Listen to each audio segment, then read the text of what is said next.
God's evening, everybody. I just wanted to bring something to you real quick. Word for the week, Coffee with Eyce. This one's called Blind Vision.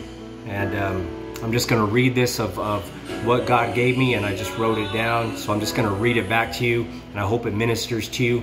Pray for the receptive mind, receptive hearts, open minds, open hearts. I pray that this goes out and does what it's supposed to do in Jesus' name. We may not know where the road leads or where this next turn will lead us, and we may not find out until we are at our destination.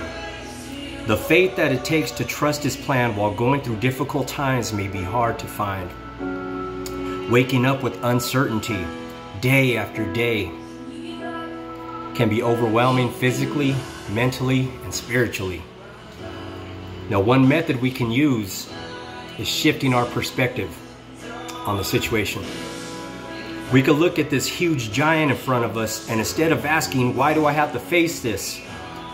We can try and find out why God would use us to slay this giant. Amen. Wow, man, that right there, when it came to me, I was like, woo, God, why are you using me to slay this giant? What does He see in me that I can't see in myself? I see defeat, I see pain, I see surrender. He sees victory. He sees an overcomer. He sees a conqueror. Hebrews 12:12, fixing our eyes on Jesus, the pioneer and perfecter of faith.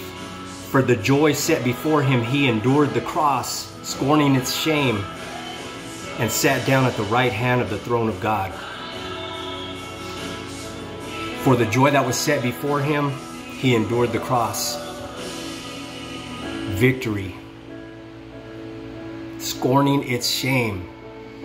What we're going through in life, it can be devastating. It can be overwhelming.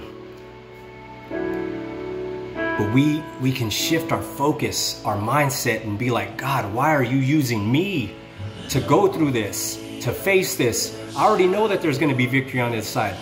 Why are you using me to go through this? Shift our focus on that. There's victory on the other side of every trial. There's a blessing on the other side of every trial.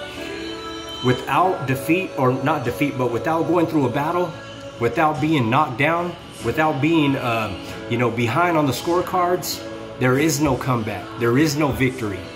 Without all of these things that we're going through, there is no victory. Amen. Romans 8:28. And we know that in all things God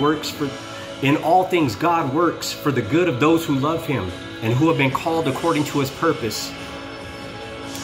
I'm going to read this quote by Stephen Furtick. If God allowed it, we can accept it. If God allowed it, we can accept it.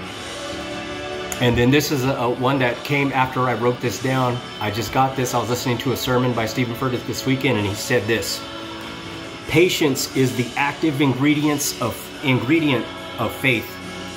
Patience is the active ingredient of faith.